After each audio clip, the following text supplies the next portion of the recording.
صباح الخير. النهاردة هنعمل بيتي فور، اكتر وصفة طلبتوها مني من قبل رمضان كمان. هعملها معاكم النهاردة ان شاء الله. هنعمل بيتي فور دايب زي المحلات، ولكن النهاردة هعمل معاكم البيتي فور احلى من المحلات بكتير. هنعمل البيتي فور الدايب والمتماسك في نفس ذات الوقت، وهقول لكم على طريقة القمع وطريقة الماكينة. وهنعمل القمع والماكينة الاتنين من عجينة واحدة. هعرفكم المقادير لكل حاجة فيهم، وهعرفكم ازاي تتعاملوا مع الماكينة وازاي تنزلوا منها العجينة بسهولة. ايه هي الخطوات اللي ممكن نتأكد منها ان العجينة مظبوطة معانا، وطريقة التسوية الصح. ما شاء الله، شايفين الجمال؟ بصراحة يا جماعة هو بيتكلم عن نفسه، حاجة كده رهيبة. اول حاجة هنبدأ بيها المكونات: 500 جرام من الزبدة. دي زبدة صفرا يا جماعة، بقري. هنا النهاردة معايا كل حاجة بالجرامات، ولكن الناس اللي ما عندهاش ميزانة هتستخدموا الكوباية المعيارية، كوبايتين زبدة بالكوباية المعيارية. والناس اللي بتستخدم سمنة مفيش مشاكل، استخدموا سمنة، بس ياريت تحطوا نسبة زبدة هتفرق معاكوا اكتر. يعني ممكن تحطوا 300 جرام سمنة و200 جرام زبدة، هيفرق معاكوا في الطعم جدا. ونزلت هنا كده زي ما انتوا شايفين بكوباية معيارية من السكر، 120 جرام. يعني بالكوباية المعيارية 120 جرام. وهنا دمجت الزبدة والسكر بإيدي كده الأول، وبعدين هنضربهم بالمضرب الكهرباء. انا دمجتهم بايدي عشان زي ما قلتلكوا في الفيديو بتاع البسكوت، ان السكر لو نزلنا فيه بالمضرب على طول بيطير وبيبهدل الدنيا. وهنفضل بقى نضرب فيه بالمضرب كده لحد ما قوامه يبقى عامل زي قوام الكريم الشانتيه، يبقى قوامه كريمي ولونه يفتح معانا شوية.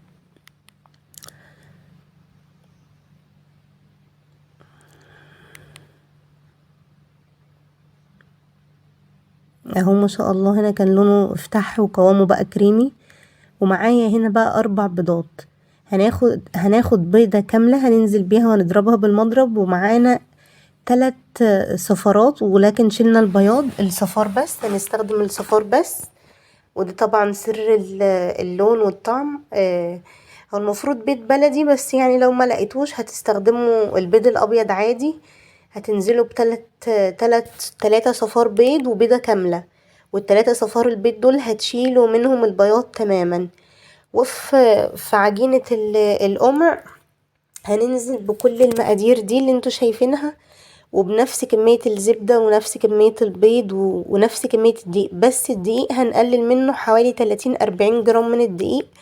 عايزين العجينة تبقى طرية شوية، عجينة القمع، وبتلزق سنة عشان تتعاملوا معاها بسهولة في القمع او كيس الحلواني.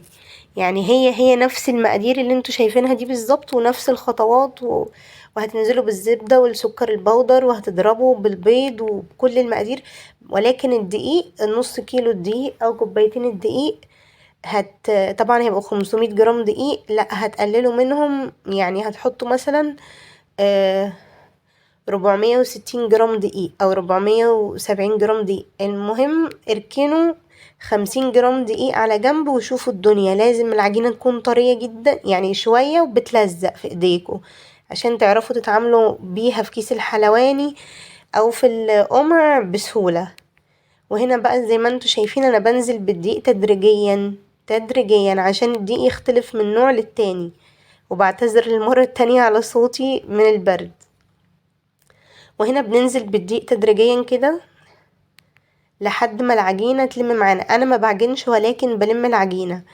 وزي ما قلتلكوا انواع الدقيق بتختلف، يعني ممكن انتوا ما تحتاجوش نص كيلو كله، ممكن تحتاجوه كله. ممكن لو العجينة لسه بتلزق وعملنا عليها تيست بالشكل ده ما شاء الله، يعني هي العجينة خدت 500 جرام دقيق. ويفضل انكم تستخدموا حاجات على جودة عالية، يعني الزبدة كويسة، الدقيق كويس، البيض صابح، يعني الحاجات تكون جودتها عالية. وهنا دي بقى ايه عجينة الشوكولاتة، البيتيفور الشوكولاتة. هي نفس الخطوات.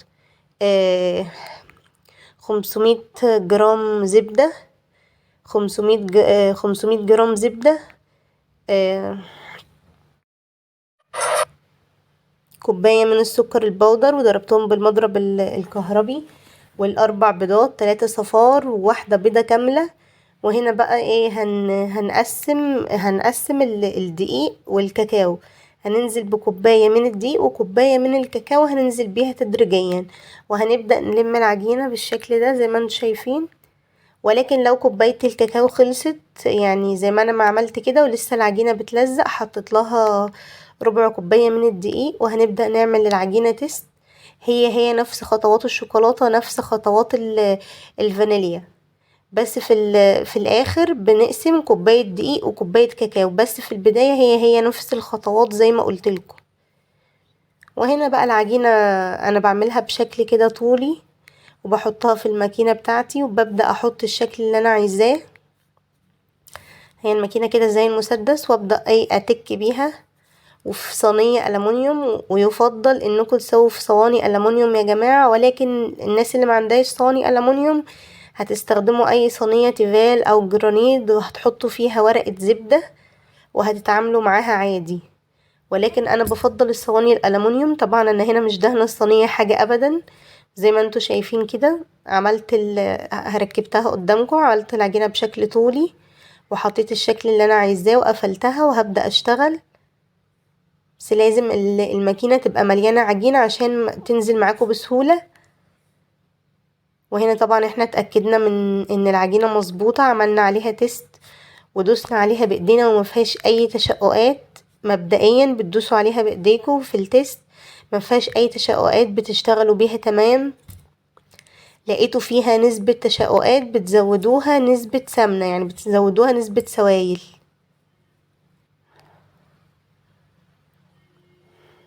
بالمناسبة انا حطيت في العجينة كمان، يعني مش عارفة المقطع ده راح فين، حطيت ربع معلقة ملح صغيرة، وحطيت في البيض وانا بضربه ربع معلقة فانيليا سايلة. اداني ريحة كده حلوة قوي، عشان يعني البيض، زفارة البيض. وهنا بقى ببدأ اشتغل بالماكينة كده، وبنفس الشكل هتشتغلوا بالقمع. بتحطوا في القمع، بتحطوا الشكل اللي انتوا عايزينه، بتبدأوا تضغطوا كده على القمع، والكمية اللي في القمع ما تبقاش كتيرة عشان تعرفوا تتحكموا فيها. ولكن بالاختلاف الكمية اللي في الماكينة بتبقى كتيرة عشان تنزل معاكم بسهولة. اهو ما شاء الله نزل بسهولة زي ما انتوا شايفين. وهنا زي ما قلتلكوا الحاجة الوحيدة اللي بتختلف عن الماكينة عن القمع، اننا في القمع بنقلل 30 او 40 جرام، ولكن هي نفس المقادير، 30 او 40 جرام دقيق بس بنقللهم، ولكن هي نفس المقادير. ودلوقتي هنعمل كل الكمية بنفس الطريقة. هندخله الفرن على درجة حرارة متوسطة على الرف اللي في النص، وهنتابع معاه كل ثانية. هنفتح الفرن ونبص، شايفينه، عايزينه يبقى متحني كده من تحت ومن فوق، واخد التسوية التمام، تسوية صحيحة بنسبة 100%. ما شاء الله، شايفين الجمال.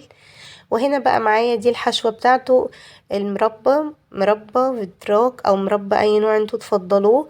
ومعايا هنا السبرينكل شوكولاتة والسبرينكل الوان، ولكن ممكن تشكلوا بجوز هند، ممكن بفستق مجروش او مطحون. بس انا عندي الاولاد بيحبوا السبرينكل شوكولاتة والالوان، بيبقى شكله مغري شوية للاطفال طبعا انتوا عارفين. وهنعمل كل الكمية بتاعتنا بنفس الطريقة. وهنا ما شاء الله كنت خلصت كل الكمية بتاعتي، شوكولاتة وفانيليا، وقلتلكوا على طريقة القمع وطريقة الماكينة. ويا رب تكونوا استفدتوا من الفيديو. وهعيد تاني يا جماعة، هي طريقة القمع هي طريقة الماكينة، نفس المكونات بالظبط. وزي ما قلتلكوا بيتي فور كيلو دقيق ليه كيلو زبدة صافي، او ممكن تعملوا يعني ممكن تعملوا ميكس ما بين الزبدة والسمنة، ولكن الزبدة بتدي طعم رهيب. بس كده، اتمنى يكون عجبكم الفيديو. ما تنسوش تشتركوا في القناة ولايك وشير وفعلوا الجرس.